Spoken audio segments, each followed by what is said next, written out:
Hello everyone, this is MC Deck Discussions and I'm Abby Small, and today I decided to do something a little different, and I might continue to do this in the future. So I have done videos on four aspects of Wasp decks so far, but what I haven't done is Justice, and so I want to build a Justice deck. And so what I thought I'd do is just put out a shortish video on potential builds that I might go for, and you're welcome to comment below on which ones you think maybe I should go with, or if you think of a different type of build, you're welcome to share that or any other comments you have.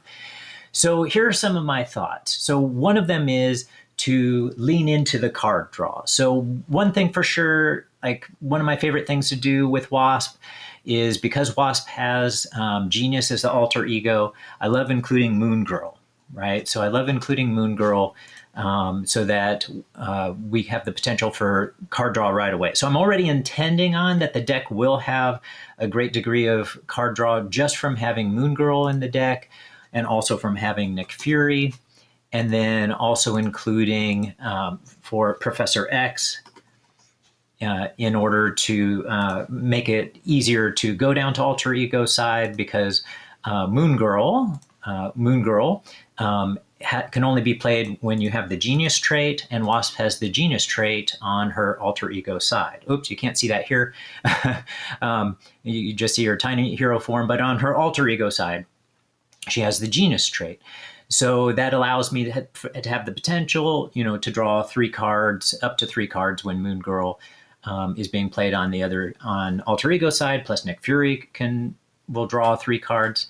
So here are some things I'm thinking about. One is to lean into that card draw, right? So you can do that in at least a couple of ways in Wasp decks, right? So if we look at the Justice cards and go to the events, then we can find Clear the Area, right? So let me just throw those in there for now.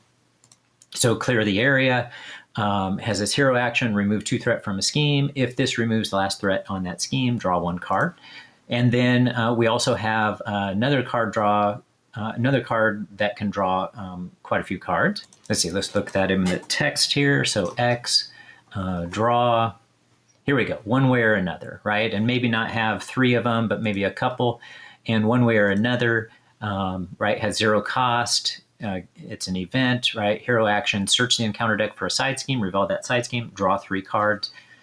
So could really lean into that, right? So that's one potential build, is really going for it with regard to the card draw.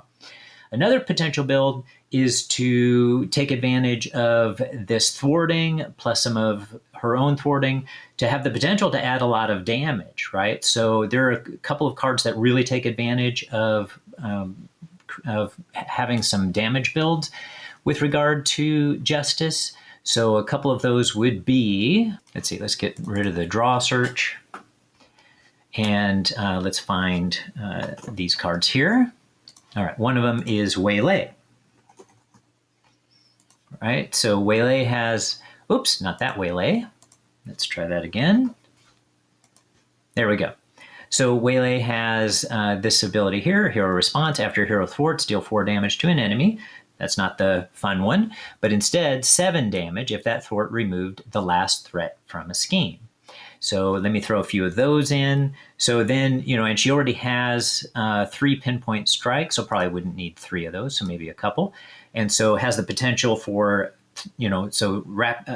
Wasp she actually has 5 attack cards already. So I am leaning away from that one, right? Already 5 cards, and her alter ego ability is that she can put any mental resource cards back into her deck, and Waylay is not a mental resource cards, and she can put all 5 of her, so she has Pinpoint Strike that can do 7 damage, 8 damage in tiny hero form, and Wasping that can do 4 or 5 damage depending on if she's giant or tiny form. So I'm kind of leaning away from that build because those cards already do that, and it can be recycled into her deck with her alter ego ability, right? Because I don't know if I finished that sentence about that, but she can put up to 2 mental resource cards back in her deck.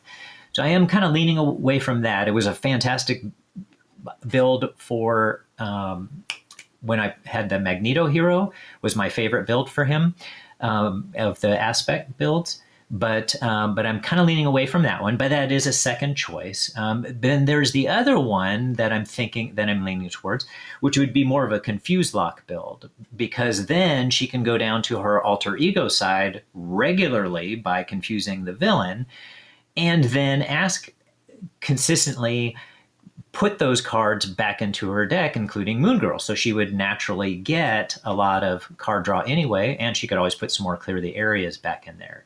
So some possible cards that could help with the confused lock would include Concussive Blow, right? So hero action, confuse an enemy. If you pay this card using a physical resource, deal 3 damage to that enemy. So I would want to make sure to put in something that can guarantee the physical resource for that. Which would likely be Quinn Carrier. So let's just grab Quinn Carrier anyway. I tend to like Quinn Carrier for these builds. Okay. So that's a real possibility. Let's just put a couple in there just to save them. And then we also have some upgrades that help with that, which would be the Sonic Rifles, right? So we have the Sonic Rifles here.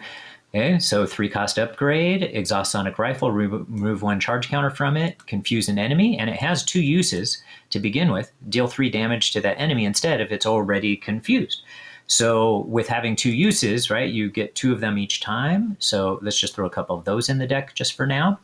So that's a real possibility. And there's also the other card, and then, could always go then for the build with a Float Like a Butterfly, right? So we have Float Like a Butterfly that max 1 per player, but when you has the interrupt when a character you control attacks a confused enemy, increase the amount of damage that attack deals to that enemy by 1. So that's an exciting possibility as well, and especially for extra reasons. So let me put that in the deck for a second here. And what I'm thinking about with that possibility is she has, when she's in her hero side. So not in the large hero side. So this is the tiny hero side, but on our large hero side, when she does her basic attack, she can actually spread the damage amongst multiple characters. I'm not really sure exactly how that would work, so I'd have to check into that, but that's an interesting thing. And then, but she also has that ability with one of her attacks as well. So Wasp Sting, when she's in giant hero form, deal 4 damage divided amongst enemies you choose. So that's a real interesting possibility. And then there's some other events where she can also do that. So she could not only do the confused lock, but potentially stun the enemy as well with, let's just look up stun. Oh, that didn't narrow it down. Oh, I typed a C instead of an X. Upside the head, right? So upside the head, after your hero makes a basic attack and damages an enemy, confuse that enemy. So she could potentially confuse multiple enemies at once when she's in giant hero form. And if that enemy's already confused, stun it instead. So that's an exciting build that I've never done before. So that sounds pretty exciting, so I might go that direction. So in any case, those are some possibilities I was thinking of for my next build for Wasp in Justice. All right, have a good one, everybody.